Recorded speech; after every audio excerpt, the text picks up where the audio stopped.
So I want to welcome you to this episode of the Wired for Success podcast, and I'd like to introduce our guest today, Paul Fowler. Paul, what do you do?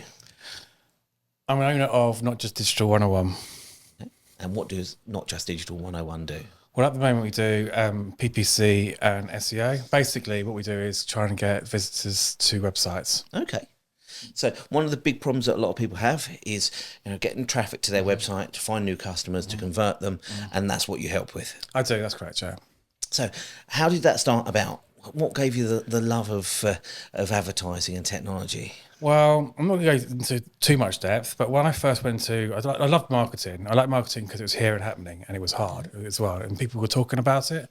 And the teacher that I had back in my university days, he used to jump over chairs. He had a kind of a really everyone really liked him, and I thought, crazy personality. I liked that. I could do that, and I really liked doing it. And then I've always kind of been quite creative anyway. And I kind of sort of fell into digital because when I was working at DHL, which was quite a massive company, they needed someone to do their website, and I happened to be good at computer games. And they said, "Oh, you all talk about computer games. You can do our intranet." And of course, the intranet and computer games is completely different. But I liked the fact that I was getting people to write content even back then, and I was kind of seeing that content do well, and also kind of measured on some successes. And then fast forward while I had my own business, I was getting quite frustrated working for a lot of corporate companies and seeing how their agencies were treating them, spending lots and lots of money, but actually nothing was moving the dial. It was all about, yes, we've got top of this rankings and we've done this search and we've done this many impressions. And I was like just sitting there, chewing my nails, biting my tongue, going, I've got to say something. So I kind of told the agency at the time, I said, look, this is great work. However, I'm looking at analytics and the sales are not going upwards, they're going downwards. So actually, maybe we need to, sort of look at different ways of getting traffic. So people can get swamped in data at times. And it's easy. There's an expression, bullshit baffles brains, and it's easy to hide anything you want to, or get a spreadsheet to say anything you want it to do. That's right. And I've had that lots of times. I mean, because I work for corporate clients, so big blue label, was it white label? Blue chip companies, and they have massive budgets, but actually they still are looking at the data. And at the end of the day, if you don't get involved in the company and the people that you're working with and understand their wants and their needs, it's never going to work. So lots of times I've had lots and lots of reporting come to me sort of hiding, and that's one of the worst things you can do, actually. I think the successful agencies that I've worked with in London and people that are successful in my business are actually infallible, and they actually do make mistakes, but they actually kind of learn from it and then learn with the customer, and then it's an education piece and they move to the next level. A lot of marketers I know have worked in marketing for big corporates. Procter & Gamble, one of the biggest kind of absorbers of graduates. So go to Procter & Gamble and you could become a brand marketer for toilet paper, whatever the product is. And people I've met at times have said, well, we're encouraged to go and fail, to go and try something. And that's fantastic. When you've got a £1 million budget for a campaign, and it doesn't matter whether you succeed or fail, they're just going to go and test some ideas. Yeah. That's phenomenal, because you've got freedom to make mistakes. Yeah. But for small businesses like the ones that we tend to work with, every penny counts and has got to produce a result. Well, so when I had that meeting and my boss came up to me and said to me, I think it'd be a really good chance for you to maybe set your own business up and kind of see what it's like from both sides of things. Yeah. And one of the reasons why I did it was I wanted to be honest. Integrity was really important to me. Yeah. Honesty is really important to me. And I also wanted to get to know the client. So then I went into doing much smaller businesses and be more direct and be honest. I mean, a small website, a small company is not going to get the same measurements as some of the bigger companies. And you just need to manage their expectations. And I don't think a lot of people do that. I think they kind of are a lot of agencies that I took over from clients, their biggest complaint was communication. Yeah. One customer, he was a tack shop company in Windsor, and he was selling lots of polo equipment, was his number one thing, but he also sold lots of like fleeces and Wellington boots, stuff, outdoor dog wear and stuff like that, dog collars and stuff like that. And the SEO person came in and said, "Oh, we're top for red Wellington boots," and these Wellington boots are about £300 a pair, right? So he only has a few in stock. I said to him, "Do you sell red Wellington boots?" And he went, "No." Like, I think green ones. It's really interesting you say that, because so many people don't think about what they actually make the most profit on. Yeah, that's right. Do you want to sell something that's the easiest thing to sell that has got a very small margin, or do you want to invest on your marketing on getting the biggest, profit return? I think that's the kind of thing about SEO. I think people look at the keywords and they go, "Oh, that's really easy to get." It's might be like low competitors might be not writing about it, and it might have like 50 searches, and they think, "Oh, I'll write about that." But then you think to yourself, actually, if it's not what you do, and that's a big thing about Google right now, is something called EEAT, and it means what it basically means is that you need to write about or what you do.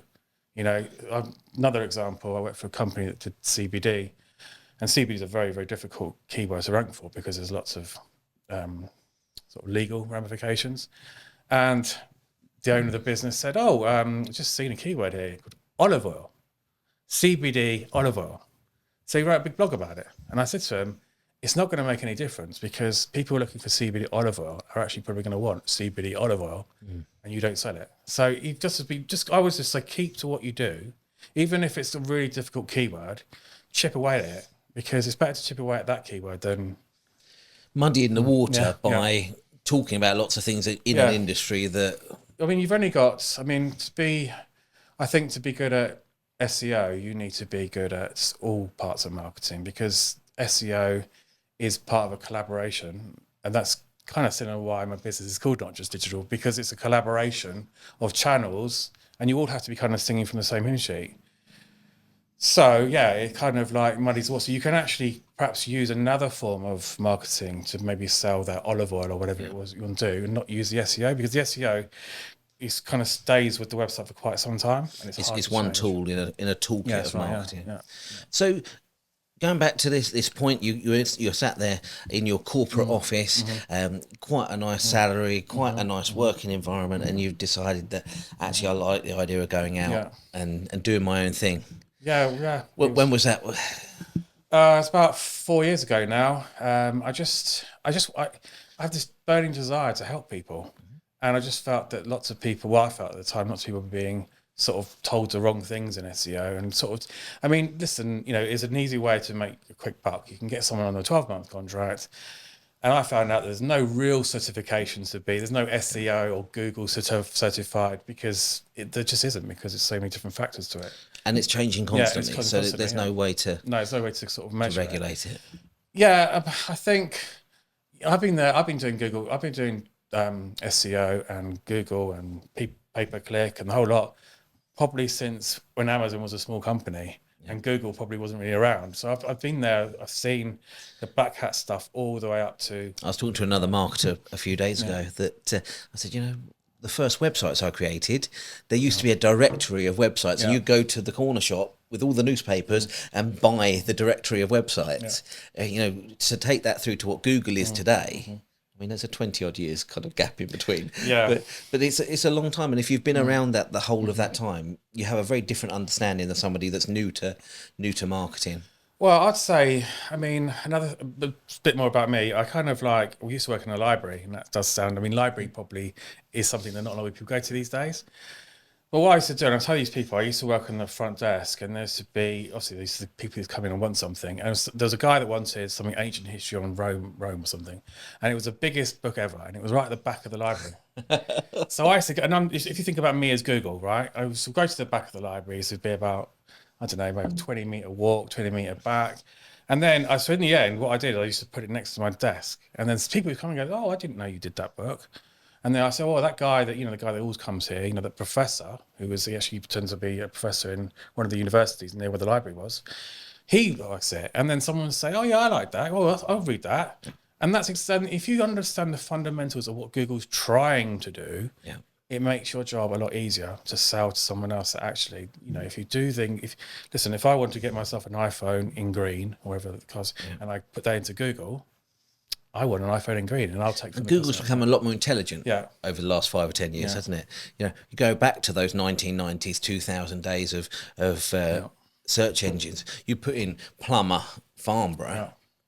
Now we'll ask it, how do I fix a leaking tap? Or, what does this error code mean on my Ideal 30 boiler? And so the way that we're looking for things has changed massively. Oh yeah, hugely. I mean, AI is going to massive. I'm sure you're going to talk about that later, but it's a massive effect. I mean, so I suppose what I find with Google, and this is kind of my personal opinion, is that I think there's a lot of waste on Google actually. So sometimes you type in something, and it is a question based. It's always really been a question based problem solving query. You kind of there's lots of stuff in there, and you don't really know who to trust really, because you kind of think, oh, I'll take the top one, but then you click on the top one, hasn't got the answer you want. So I completely am with Google. This whole AI and audience behavior, it is scary, but unfortunately, take to break the bubble here, but Google, the big companies have profiles on us Yeah. because it's easy for them to market to us, and not just content, but also products as well. So I'm actually for all the segmentation. I think so. I think it gives us customers are more clever than ever Yeah. before. They can be more researched than ever before. But what it's actually done is it's shrunk that. We talked about marketing funnel years ago in those college days, about attention, interest, desire, and action. And now we're kind of pushing stuff into education and then action.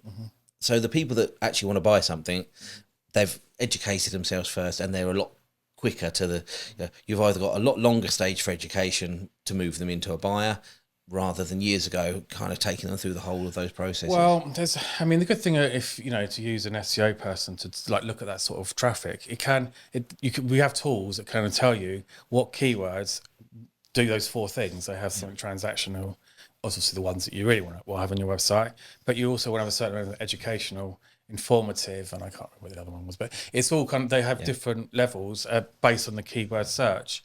So, and I think it's a good thing actually, because I think people are. It's like I suppose in a way Google's trying to, I don't know if it's a good thing or a bad thing, but take things off the high street. I mean, if I go to IKEA or I go to any shop really, I'm also going to be looking at other things as well. I might not be such much an impulse buyer. I think it's a good thing, I just think businesses just need to be aware of that. But then I would switch on its head and say, don't give too much information away. I see so many companies that give everything away in their content. And I say, no, look, what you want to do is straight away, can you solve what I'm asking for? Will it be the best for the price I'm giving? And then I'll contact you. Have you ever come across disc profiles? Sorry? Have you ever come across disc profiles? No, I haven't actually, no. So disc profile is a psychological metric for different kinds of persona of people. Very commonly used in sales, very commonly used in recruitment, and it talks about the different kind of personalities we've got.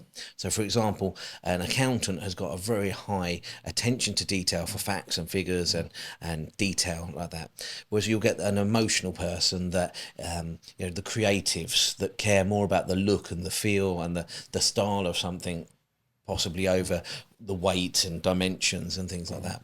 And our marketing over the years really can change depending on who we're talking to. And as you say there, with a different kind of blog posts or content or keywords that we're looking for, tick different boxes depending on who the member of the public or the audience is coming to look at our things. So for example, if I wanted to sell you SEO, for example, our marketing people are worried about visitors to the website. The accountants worried about return on investment, and the creative team want to make sure that the nice looking stuff's getting seen by customers. And sometimes you've got to tailor. Oh yeah, you do. That's definitely good to do, because I had a conversation again a couple of weeks ago with this guy saying, if I put £10,000 into a new kitchen, I'm going to get the kitchen. What's the difference? But if I give 10,000 to SEO or digital marketing, I don't really know what I'm going to get. Yeah.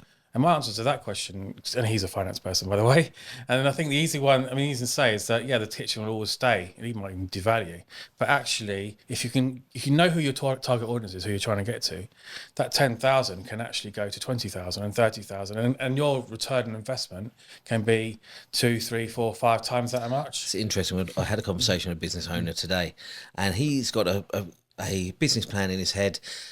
Wants to reach £5 million a year turnover selling kitchens, funnily enough, and told me what they spend on pay-per-click at the moment, which is about £800 a month.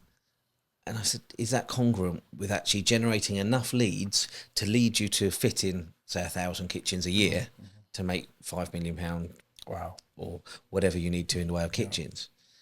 And how do you deal with that when people are coming to you saying, right, I need to generate more business and I've got really bold dreams and ambitions, but they have no context as to what's actually going to work? Again, I think it's just a communication piece and sort of looking at previous case studies that I might have done, or kind of looking at sort of, well, first of all, I mean, I get to know the company, and it's if a company came to me and I look at their budget, kind of what the average order value. I mean, some people don't like to know how much they make, but you've got to let the SEO and digital person know that, because then they kind of have a bandwidth of kind of how much they can kind of spend or ask them to spend. I mean, how I deal with it is I kind of like, I sort of sit down with them. We go through a plan and we go through what's expected, like forecast.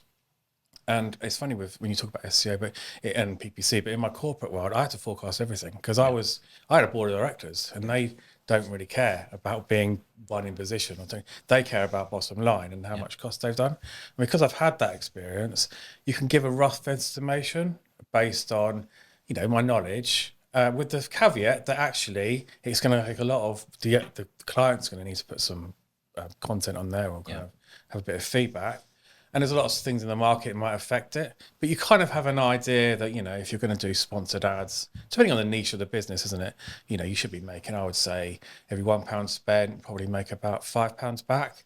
That's on average. I mean, I was working with one client who was doing massaging for, really top end Harrods, and he had his own, like, £2,000-3,000. I mean, I could spend a lot of money there because he was really niche.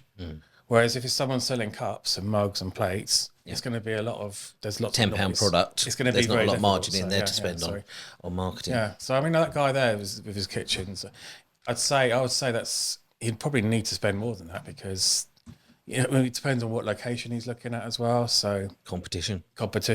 Yeah, I mean, the good thing about Google right now is it's massively into audiences. So, but you've got to run it for a month before it kind of actually defines the audience.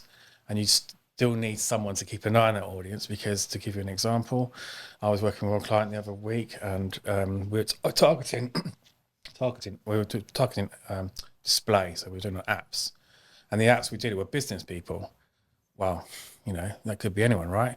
And when we were looking at the apps that they were looking at, it was all children's apps. And when we looked into even further, it's because I'm assuming they were given to their children, who then, from their mobile, their phones, and seeing ads to a B2B underground mapping company. Yeah. So just a waste of money. Just a waste of money. Yeah. Wrong audience. Wrong placement. Wrong network. But we didn't know that until we tested. So it's kind of So you decided to make that start out in business.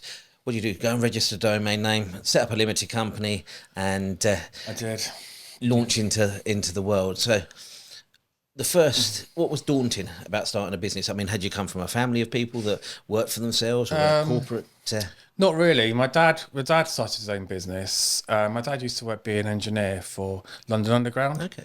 And he was made redundant, and he had a bit of money, and he kind of wanted to be his own boss. So he set up had a shop, and he went into partnership selling top of the range BMXs. And I used to go past him, and I used to so when you've got a shop, it's different from doing what I do. He'd have days of not seeing anybody. Yeah. And it's demoralising, really. And I saw how not to do it, really what to do, but I wanted to do it myself. And also, I think, like when you work for a corporate, it sounds a bit weird, but like you're kind of under control. Yeah, I mean, if you want a pay rise, it's a limited pay rise. It kind of to keep you happy. Whereas when you're in your own business, you have something called freedom. And yes, it's harder, but I can go on holiday when I want. Yeah. I can charge what I kind of want. And sometimes, it's that freedom. That's also a lot of pressure. It's a lot of pressure. So there's the days where you think I've got to make bank. I've got to pay bills to pay at the end of the month, and there's quiet times, or someone doesn't renew a contract, things like that. How do you keep that motivation to keep building? That's a very good question, actually, because I'm quite an optimistic person. I kind of think to myself, this is what I love doing. It's kind of I think there's lots of market out there, and I think there's a big opportunity for me. Of course, it hurts my feelings. I'm a very personal person. So when I do lose a client, I feel I'm losing a friend, and that sounds silly, but I think work is personal. Yeah, especially small business. Family business, it's becomes your life in a lot of ways. You know, you're on a Friday afternoon, you know, you're not just leaving the office to turn up again on a Monday. You're taking your problems and worries into the weekend. I think if I could, if anyone who listens to this, is to actually have your own business and then go back into corporate if you wanted to do that. Because only when you have your own business, I mean, I look back over my corporate life and I think, my God, I wasn't nearly as efficient as I am now. Because you've got customers that are waiting for your business, you know, you have to be on your A game. And you have to be really flexible. So a lot of the times I work Sunday. What do you think you took from corporate life into your small business? What good skills do you think came from? Definitely communication, and also being able to talk to all levels of that decision-making process. I would say championing wins, which doesn't tend to happen much in corporate. But like, you know, so let's sort of give another example, but I was, my brother's website, he's quite new into having a website. He's not a technical person at all. And 2 weeks ago, he got 4 people come through his website, which we just made, and it was a big thing. And I called him up and I said, "Great news! Congratulations! It's worked." And he spent a lot of money on that website, more than he kind of budgeted everything it does. And he was worried that it was just not going to work because he gets lots of referrals through friends, and I could hear over the phone him going, "Oh, done it! It works." And so that's the thing I've learned. I mean, especially in an office, you kind of walk past and you might say, "Oh, good job on that." Cakes on a Friday, but there's not much in the way of backslapping. Exactly. So that's a bit I enjoy.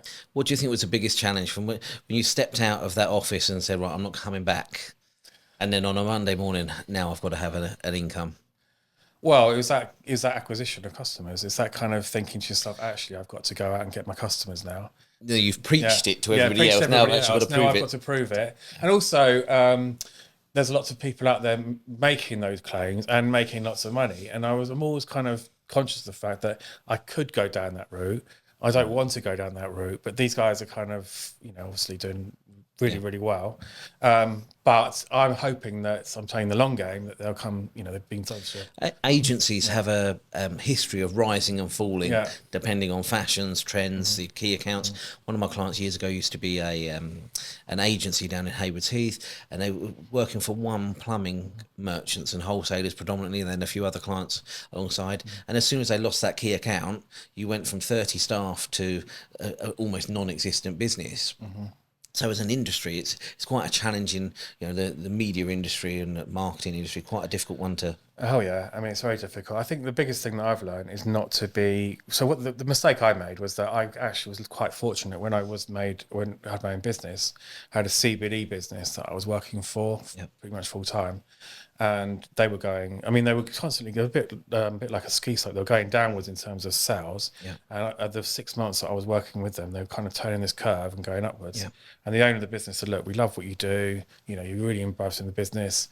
We'd like to keep you on like a part-time basis." So I had that as a backup. Fantastic. But it wasn't great because that was what I was doing. I was getting lazy in a way. It's a comfort zone. It's comfort zone. And I would say, well, what I've learned is always have backup and always don't put your eggs into one basket. I think I said that at a presentation because it's so important, because that they might go on holiday, the person who's giving you work might actually think, you know what, I don't want to do this business anymore, and you could lose 50-60% of your work. And even same thing with you. There's a client in London that looks after I believe they lived up to Dyson, I believe was their main client, massive agency, and they lost it. And the guy that runs it now is on his own, and he's still doing okay. But he said to me, because Dyson was such a massive business for him, he had something like 30 account executives all working on that one campaign.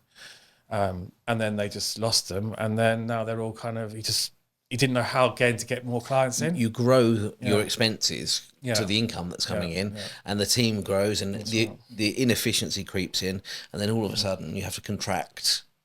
Well, I think his problem was that he wasn't getting involved in the actual doing, because he was quite.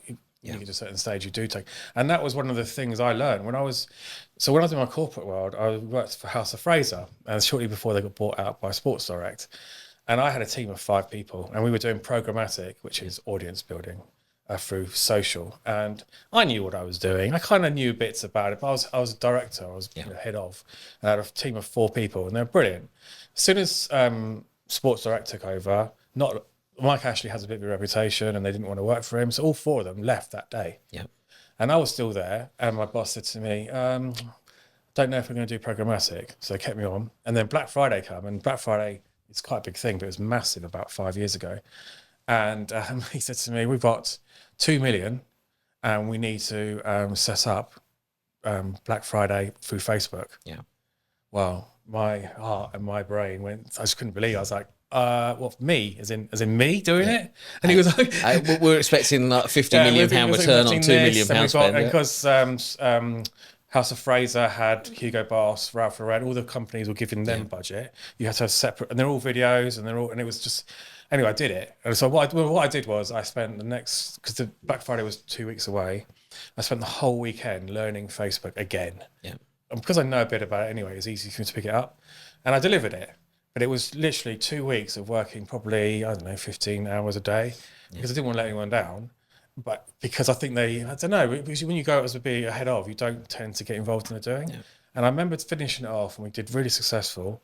And I thought to myself, right, Paul, doesn't matter what I do in life, I'm still going to at least know. Have your hand in. What's going on. Not too much, but just enough to say that I know what's going on is something, if that person gets hit by a bus, hope they don't, but you know what I mean? And that's, as you know, I spent a fair amount of time educating business owners about marketing. And I was like, you need to know enough that you're actually employing the right people to do the stuff for you, and that so that you can ask the awkward questions. You know, when you get presented with all that SEO data, you just need to be able to point at something and say, why is that like that? Yeah. And understand why you're asking the question. And most people, even marketing directors at times, can spend so much time in strategy that they forget about the tactics or how tactics are changing. It happens a lot, actually. I mean, even in small businesses right now. But I think what I try and distinguish myself from everybody else is that I would actually go through the first report and I'll say, right, because I do, obviously. I mean, like you said at the start of this meeting, you can take what you like from analytics. I can see something, I can hide something, and you might see something. But we just go through it and I cut it back and I say, I might be talking about engagement, for example, which is very important in Google. Will that move the dial? Probably not. But it's actually really good for long-going SEO in terms of Google liking the content. So I actually look at, I actually go through with I say, look, this is the most important time. I've got a 12-month contract for you. Yeah. What I don't want to do is get to month 6 and you're going, what are you doing? So I sit down and I say, no, you're really, really busy. I'll do it after work. I even do it Saturday. I do it any time that's good for them and say, right, this is my report. What do you think? And then I look at them and maybe they're looking, right, okay, what do you want to know? Yep. I want to know how much sales I'm making. Great. I think you want to know how much it's going to cost you, right? Cost. Yep. And then the other things that the levers, like visits, exit rate, bounce rate, high pages, that sort of thing. Those are the things I said, look, I'm going to tell you about, FYI. Yeah. But they're important for me to tell you because you can see where I'm working. Yeah. And then I also do a list of what I'm working on and how it affects those KPIs. Because all of this SEO work has got instant effect, hasn't it? Well, yeah, it does. Realistically, how long should a customer allow to start to see traction on the SEO work that they're taking place? I would say, it's funny because lots of people would say 3, 6, 12 months. It depends on the business. I mean, a very small plumbing business, which is very localized, probably might not see anything great traction happening in terms of visits.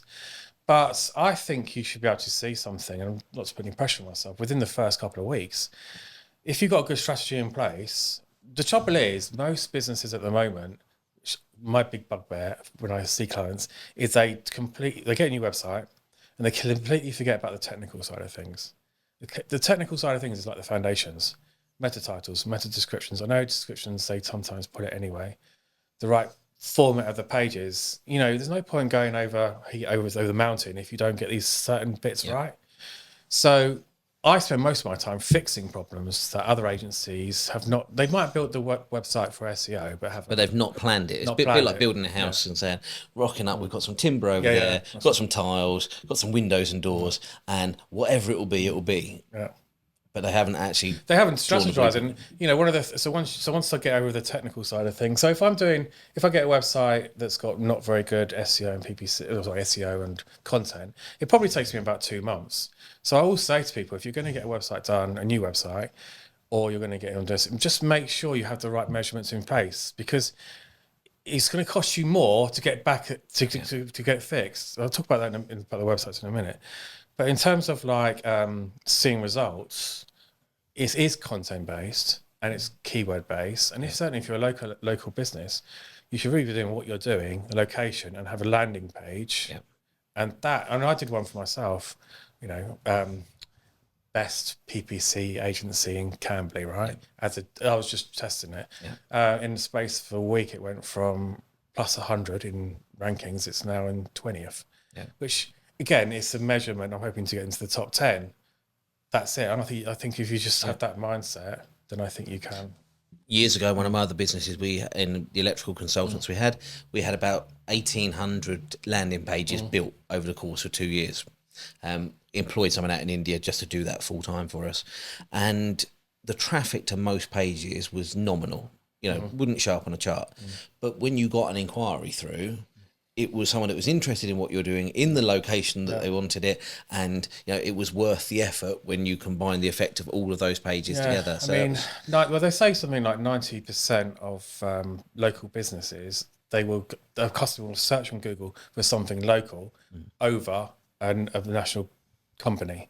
I know that we talked earlier about the effectiveness of marketing, but pay-per-click, websites, landing pages, all of this stuff, I describe it like an onion. The layers of an onion, that every time you build another layer of marketing, it makes all the other layers more effective. So when you've got a company that's got no presence anywhere, and all we go and do is work on the website and SEO, and they don't see a sign written van, or they don't see anything else, you know, it's just every piece helps the next bit be more effective. You know, a good quality catalogue, a good quality brochure. You know, if they go to networking events, one thing leads to another.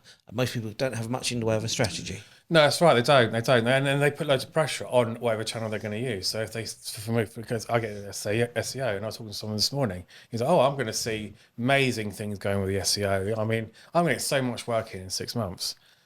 Well, what else are you doing? You know, it's not just going to be the SEO. How's your Google My Business? Do you update that regularly?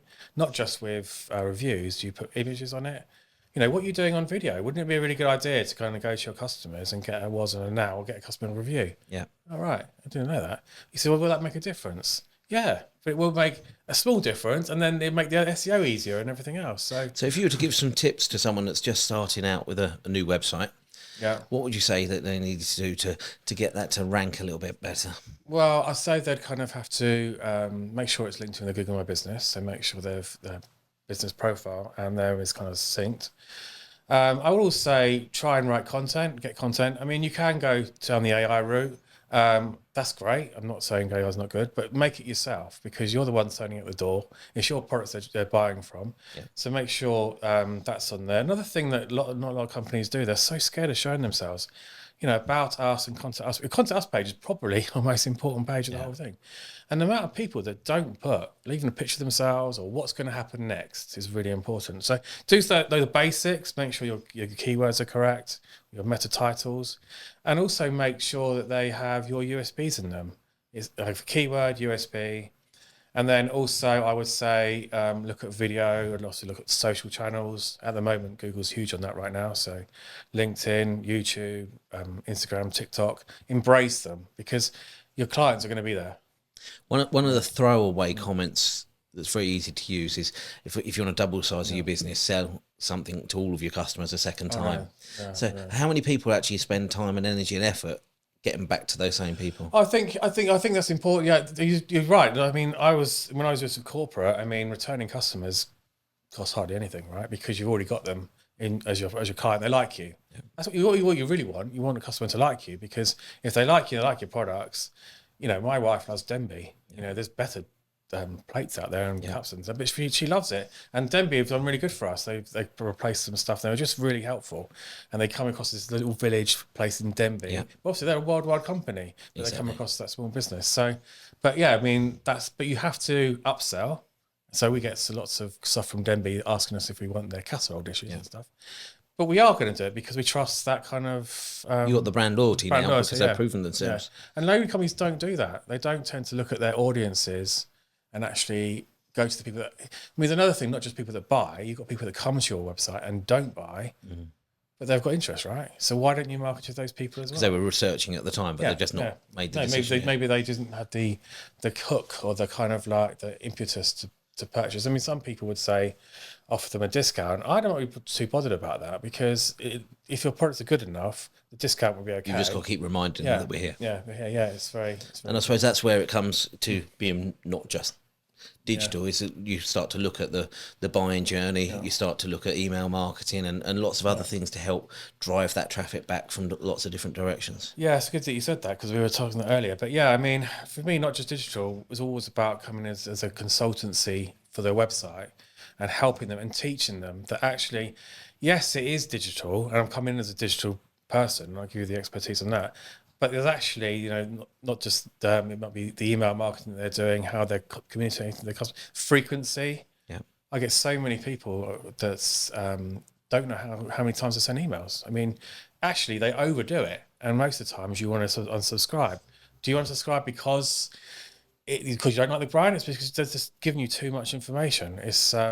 But yeah, so understanding that, and also understanding the people they got working for them, because you come to some companies and they might have a marketing manager who's fresh out of uni and doesn't actually know and doesn't want. I don't want. They don't have the battle scars. They don't have the battle scars. That's right. And they want to, and you want to sort of help them go to the next level. And if I can do that within a business and become trusted, then I can make more money, and also the company gets better, it gets bigger. So we talked earlier about making mistakes and problems, and I'm going to remind you of the Hungary SEO expert. Yeah. And would you like to tell us about one of the big marketing mistakes you've made over the years? I was working in a marketing team, and I was just a lowly marketing assistant at the time. And at the time, the company got a big sponsorship deal with Formula One. It was massive. And actually, funny enough, the decision got made in a smoking room, not actually in a boardroom. But anyway, so they got the thing. And one of the biggest things, they spent millions on it, millions. And one of the things, my jobs I had to do was we had these business cards and we were giving them out to key accounts and putting them to their customers to remind them of the dates of all the Formula One dates. So they had all around the, Spain, whatever it was. And I was doing it, and I was double-sided, and I was doing one, and it was called Budapest. And I did it, and I knew it was an important bit of work. I walked off, had some lunch, came back, and I did make some amends, and I thought, right, sent it off. And it went to print. Now, thankfully, something in my head said, don't go for the full print run. I went for 10,000 rather than the 50 to 100,000. This was business cards. Business cards. Yep. So I went for 10,000. And they came along and everything was great. I was so happy. I was the happiest person there because I'm not really a creative person, but I just thought it was brilliant. It looked on Ferrari red, it was just brilliant. And I gave it to all the people. And there's this guy called Tim, I can't remember his surname, but he kept coming up to me afterwards and going, so do you want to go for lunch? And I never went for lunch with this guy. And I said, oh, okay, then no, not really, Tim. And then he says, and he come back with a sandwich. He said, just in case you're hungry. And I was like, oh, cheers, Tim. I was like, why is everyone being like really thing? And then anyway, he pulled me up about a day later and said, just before you did the big print run, were you hungry when you did the thing? And I was like, still didn't get it. I was like, no, what's he on about? No, I don't know what you're on about. He said, how do you spell Hungary, the country? And I went, Hungry. And I just went, oh my God. I just went completely, I was like, oh my God! It was literally. I suppose it was a stone. I'd like to climb under it because it was a massive mistake. And oh my God! And then I had to go and see my boss and explain the thing. And what I learned from it actually was, don't just look at yourself. Get somebody else to look at it. Yeah. I actually nearly got fired for that because it was a massive mistake. And it was actually and they already given some of the cards out because they were so excited. They were giving these cars out. Nobody complained to my face, but it was. I soon moved character building experience. I soon moved off that and put onto intranet. You're safe. It's internal marketing. You can't really mess that one up. But yeah, so it was good fun. Oh, well, it wasn't good fun at the time. So that's where you got the nickname, the Hungry Marketer. Hungry Marketer. That was. And funny when the race came round. The guy called Tim actually got me 2 tickets to go, but I was like, they would have named you. I would rather not do that, but yeah.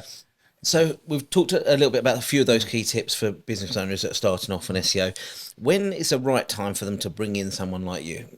Does a business need to be at a certain size? Do they need a certain level of turnover? Or can you kind of provide value from day one of the project? I think it's from day one of the project. What kind of does frustrate me sometimes is that they bring me in too late. So when there's if you want to get a new website done, and by the way, not everyone needs a new website. If your sales are not doing well on a website, the first call is not to get a website. I've worked on countless websites, and it's difficult. The website won't change. It's like being a bad driver and changing the car. You're still going to be a bad driver. So might not be the website. So I need to be in at the start of the website if you're going to do a new website. And also, if you were looking at going to digital, would like to be at the start, no matter the size, really. And I can support marketing people who are already there who might not know much about marketing. And I suppose even if you're starting a business from scratch, there's other things you can do like email marketing and pay-per-click that can kind of help you gain momentum to kind of earn some money and bring some money in to allow you to do some of the other projects. Well, I mean, you've got to remember SEO is going to be long term. SEO is something that you have, I will say, has to go on a website because even if you don't see much value in it, the SEO to be technically good for Google needs to have certain bits on it which only like an SEO person can do. But if you want sales straight away, then PPC is the way to go because yes, it costs more, but there's much more. I mean, in the terms of the whole, as well, Jamie, in terms of value you get for the ROI, email's number one. You get massive because you've got customers that actually have signed up for it. PPC is like second. I mean, if you can get your audience right, your landing page is very important. You get that bit right. And, for every £1 spend, I said you get £5 back, but actually I've seen £10 back. But if you actually then focus on getting that repeat business, that accumulation or compound effect can be massive over time. Well, I mean, the first thing to do is get you need to get the visitors to your website because Google, I read a stat actually yesterday saying that from the best SEO tools that we all use, they're saying that 90% of the websites on Google get zero traffic. I mean, there's hundreds of thousands of them. The more visits you get, the more likely Google thinks some people are more likely like that book, so it's going to go further up the traffic. And even if they buy that traffic, Google's kind of a good way of doing it. I've always kind of had this thing whether there's a kind of a link. I know one's free, the organic, and you've got the PPC, but I've done some testing and I've seen the more money I spend on PPC, funny enough, my organic goes up as well. So, but because you're putting visitors to the website. So, I mean, if you need sales to finance SEO or maybe video or maybe emails, I would definitely recommend PPC. So you've been at this 4 years now, running your own agency. What's the plan for the future? I know you're going through a few adaptations and changes at the moment. At the moment, it's kind of full force forward, really. I want to kind of really grow my agency. I want to become more into digital consultancy, like benefit-led. So less about the technical, bit about the, sort of helping people. And that's what I got into this business for. And sometimes you get down in the kind of the muddy waters and you don't really see outside of it. And you're alluding to, I actually lost a couple of clients a couple of weeks ago. And it was a real game changer. I kind of sat in I spoke to you as well. And I thought, right, well, I can either go back to the corporate world and do what I don't really want to do, or I can really give this a go and change my image and come across as a bit more professional and, sort of focus on going out and hunting again. Focus on hunting again. And also, I got a client yesterday and it was just such a good feeling and I got it myself. That's the scary bit. And the thing about, I would say any business owners who's thinking about going to a business, it is hard, but it's good when you do it. When you get it right, it's a good feeling. It's quite scary. No one's actually honest with you that a customer's not for life. Every relationship you have in business is going to be for a period of time. Right. You don't know whether you've got that customer for a few months and then they get acquired by another business or they go bankrupt or all these types of things. So kind of what I say, planting seeds continually helps you reap a harvest. Yeah, I definitely think, I always say, like I said, it is personal, but like some of my clients, I lost a client about 6 months ago. And she put me on they put them on the partnership list. They do marketing operations and they get lots of questions about SEO. So I'm actually going freelance with them. So don't ever burn your bridges. That's what I say. But I also say it is hard, but there's lots of support around you as well. And I don't think there's a better feeling right now than when you get your own customer that you've got yourself and doing stuff like this, podcasts and, photography, that sort of thing. It's hard, but it's very rewarding. So one of the big things I always teach you in marketing is what I call dream list marketing. So you come up, and from my early days as a salesman was a case of who are the top 10 companies I'd love to work with. So as we bring this to a wrap up, who, if you were to name one company that I'd love to transform their digital, who would you go out there and say my dream client would be to work with? Well, I'm going to say industry because it's a bit difficult. I would say jewelry businesses, because jewelry businesses struggle because they go down the route of quality and they show great images and they have problems with page speed. But what they don't realise is it's all about lifestyle. And there's quite a few jewelry businesses that are quite local that I'd really like to get involved in, because I've worked with jewelry for the last, probably I did about 5 or 6 years corporate. And some of the ideas I've got made massive differences. Again, it's a creative industry, like photography, like pottery, and things like that. And quite often they've not got the marketing skill set to attract right. But it is easy to attain. I mean, one business I was working for was they were doing they had thousands of products. And I kind of was listening to kind of Jamie's advice once about limiting it, like the McDonald's menu. So I said, rather than having loads and loads of combinations of this particular ring, how about we just look at the top 5 and 10? And their business from that decision went from selling 1 or 2 of those rings to selling 20 of those rings. Yeah. Next thing, what do people look at? They want celebrities to be wearing your jewelry. So we just asked some celebrities, to minor ones, to wear the jewelry. And that costs probably about £500 to £1,000 per posting, but their rings average order value was £500. So all I needed to do was sell 3, and I was in profit. So you just build up that momentum. And so understanding the numbers, not just in business, but understand the numbers as to what the product value is, what the profit is, and then how many we need to sell. That's right, is really key to. Yeah, I mean, I'd like to go in most businesses. I feel I can change the business because I'm a people person, and I get to know the people, the company owners, the marketing director, the marketing manager, whatever it is. And then we see what their pain points are. And I also run through what they're currently doing now, because one thing you need to do as a business in any marketing is snapshot where they are now. And then you use that as a sort of each month you go to one and say, right, we've changed this or whatever. And that's how I work, and I just think but jewelry and so when you get that email through or you see that post on Google that there's been algorithm changes, is that time to panic, run around the office screaming, and lose your head about everything you've been doing for the last few months has all gone to pot? Not really, because I used to work when I used to be corporate. I used to work in this jewelry business called Misoma. And they were like that. When something happened, they would literally just stress change direction straight away. Yeah, change direction. And I'd be sitting there going, and I'd be quite cool. And I'd be like, listen, I agree. Yeah, we should go. I'd love to go to the pub and let's all get drunk and how bad the life is and stuff. But that's not going to change anything. So let's actually go through how these algorithm changes are going to change us. And also, a good SEO person will actually, because if you understand what Google are trying to do, you will understand that actually the algorithms are supposed to be helpful. If you're trying to do black hat stuff or you're trying to cheat the system, a friend of mine who used to be the CMO at Pepsi Schweppes, used to work with him, and he said to me, yeah, you can do all that. Yeah, you make loads of money, but you won't sleep at night. And that's so when these algorithms change, you can kind of see each algorithm change towards a specific goal. The goal is pigeonhole the audiences. So SEO as an industry is one that's renowned for spamming you with emails telling you to audit your website and things like that. So how do you go out and find your customers? Well, at the moment, I will search for them through LinkedIn. I also search them on Google. I kind of have an idea. I run my own sort of audits. I've also got a good network. I do the BNI, which is very useful for me. And I kind of sort of also do my own website. So at the moment, I've actually a bit of a kick for myself to do more customer acquisition.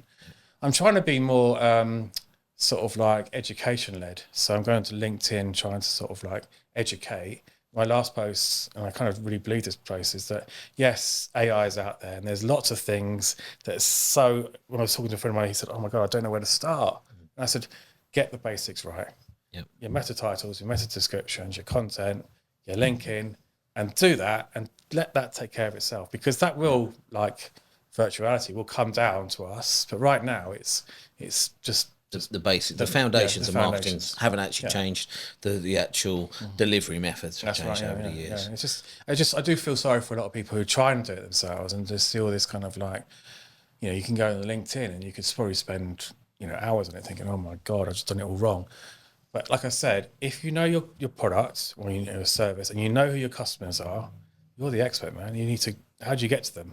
And that's where me and you come in, I suppose.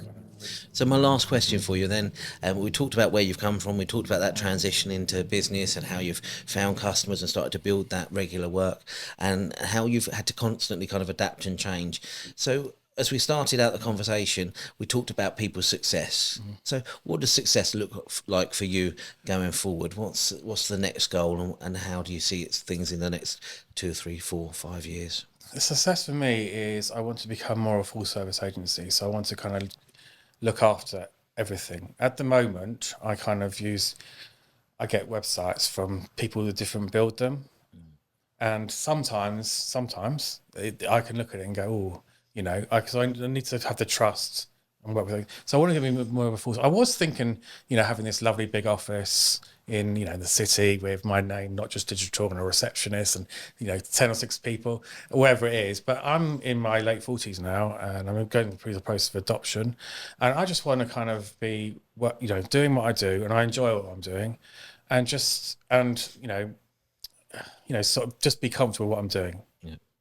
And be able to go on holidays, be able to, look after 2 young children was what we're looking to get in. And, spend some more time with my family. And I think I can do that with how I'm working. Yeah. It's interesting that, as I said to you at the start, everybody's vision of success is unique to them.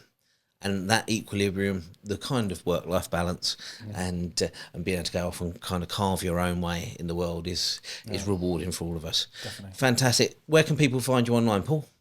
You can find me at www.notjustdigital101.co.uk. Fantastic.